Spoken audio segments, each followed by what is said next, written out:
सम्मानित साथियों नमस्कार। जैसा कि अभी आप जान रहे हो, 1 अगस्त 2024 को जैसे ही माननीय सर्वोच्च न्यायालय का एक फैसला आया, उसमें आरक्षण को, अनुसूचित जातियों को वर्गीकरण का जो एक सुझाव प्रदेश सरकारों के लिए माननीय सुप्रीम कोर्ट ने दिया है, इस पर बहुत बड़ा बवाल हमारे देश में मचा हुआ है। साथियों, अनुसूचित जातियों की जो वंचित अनुसूचित जाति वर्ग है, करीब लंबे समय से 20 वर्षों से यह लड़ाई चल रही थी। हम बार बार मांग कर रहे थे कि आरक्षण में वर्गीकरण बहुत ज़रूरी है, लेकिन लंबी लड़ाई यानी कि 20 वर्ष की लड़ाई के बाद यह फैसला माननीय सुप्रीम कोर्ट ने दिया। परंतु जैसे ही फैसला आया, कुछ लोगों को अच्छा नहीं लगा। उन्होंने उसका विरोध में कुछ प्रदर्शन वगैरह करने की कोशिश करी या किया गया उनके द्वारा। लेकिन जो वंचित वर्ग है, उसने भी उसके जवाब में इसी तरह के कार्यक्रम करने शुरू कर दिए। उसने कहने के लिए वंचित वर्ग ने किए हैं, लेकिन मेरा मानना है कि कुछ राजनीतिक स्वार्थी लोगों ने ऐसा करने की कोशिश की। जबकि होना लड़ाई कैसे लड़नी थी कि जो 20 वर्ष से इस लड़ाई को लड़ते आ रहे थे, उन माननीय महानुभावों को हमें ढूंढना चाहिए था, उन्हें सम्मानित करना चाहिए था, उनके मार्गदर्शन में हमें इस लड़ाई को लड़ना चाहिए था। लड़ाई की प्रतिक्रिया तरीका क्या रहेगा लड़ाई का करने का, क्योंकि ये लड़ाई कलम से लड़ी जानी है। सबसे पहले जितने भी सामाजिक संगठन, राजनीतिक दल चल रहे हैं, उन्हें सामाजिक संगठनों और राजनीतिक दलों को अपने अपने सभी कार्यकर्ताओं से कहना चाहिए था कि भाई अपने अपने लेटर हेड पर, अपने थाने से, अपने ज़िले से और अपनी तहसील से वहाँ पर एक लेटर दे करके, ज्ञापन दे करके, और राष्ट्रपति भारत सरकार को, प्रदेश सरकारों को बताना चाहिए कि भाई यह कानून हमारे हित में है और इसको प्रदेश सरकार लागू करें।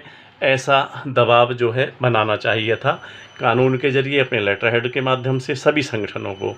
दूसरा, अपने जितने भी विधायक हैं सभी लोगों को मिलना चाहिए, अपने विधायकों से अपनी टीम बना करके विधायकों के ऊपर कहना चाहिए कि जब भी विधानसभा का सत्र बंद चलता है, आप इसे विधानसभा में उठाएं और जल्दी से जल्दी इस कानून को पास करवाएं। तीसरा, सांसदों से मिलना चाहिए, सांसदों से मिल करके सभी को, और सभी सांसदों से मिल के बात करनी चाहिए कि वो इस बात को संसद में रखें। अगर ऐसा वो करते हैं तो शायद जो है बहुत ही बेहतरीन तरीका होता।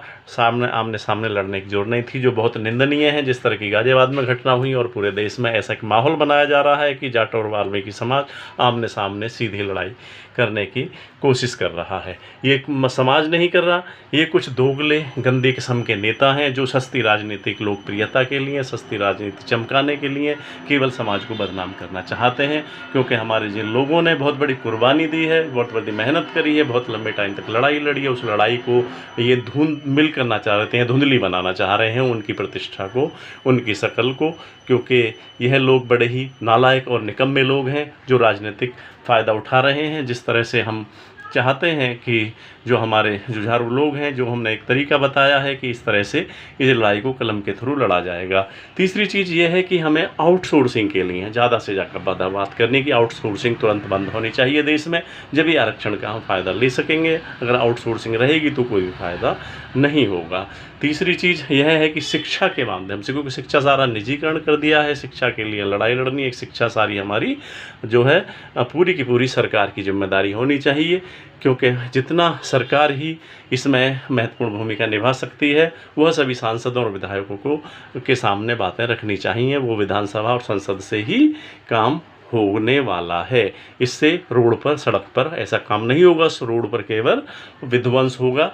क्योंकि हमें बाबा साहब को समझना चाहिए, बाबा साहब को पढ़ना चाहिए। जब बाबा साहब ने यह कानून हमें अंग्रेज़ों से दिलवाए थे, अंग्रेज़ों की सरकार में लिए थे, तो इसी तरह से हिंदू समाज ने भी यही कहा था कि हमें बांटने का कोशिश की जा रही है, हमें जो है इसे नहीं होने देंगे। गांधी जी ने अनशन किया था और सारे देश में ऐसा था कि अगर ऐसा कानून पास हो गया तो हम पूरे देश में जो है, गांधी जी ने अनशन कर, गांधी जी मर गए, गांधी जी को कुछ हो गया तो पूरे देश में अनुसूचित जाति के लोगों को बहुत बुरा भुगतना पड़ेगा। लेकिन बाबा साहब ने अपनी कलम के दम पर, अपनी चालाकी से, अपनी समझदारी से पूरे देश को बिना किसी खून खराबे के, बिना किसी आमने सामने लड़े, उन्होंने अधिकारियों से, उस टाइम की सरकारों से पूरी तरह से कलम के बल पर लड़ करके हमें यह शक्ति दी, हमें ये ताकत दी, और ताकत दे करके उन्होंने हमें विधानसभा लोकसभा में भी पहुंचाने का एक जरिया बनाया। लेकिन इतने महानालायक लोग संसदों में पहुँचे, विधानसभाओं में पहुँचे राजनीतिक लाभ के कारण, जो कि बाबा साहब को ही 1952 और 1954 के चुनाव में हरा दिया था। साथियों, बाबा साहब समझ गए थे कि हाँ, जो मैंने आरक्षण इन लोगों को दिया है इसका दुरुपयोग हो रहा है, और यह लोग जो है अच्छे लोगों को संसद या विधानसभा में नहीं जाने देंगे।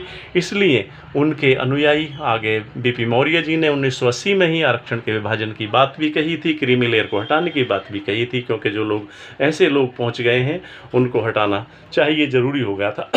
लेकिन इस समाज के लोगों ने बीपी मौर्य की बात भी नहीं मानी, और यह लोग बहुत ही गलत तरीके से समाज के साथ जो है ट्रीटमेंट कर रहे हैं। इसलिए सभी को समझना है, सभी से हाथ जोड़कर मेरी प्रार्थना है कि कलम के बल पे लड़ना है, और अगर ज़रूरत पड़ती है हमारी तो आप हमसे सीधा संपर्क करिए, हम इस लड़ाई को लड़ने के लिए आगे बढ़ेंगे। धन्यवाद।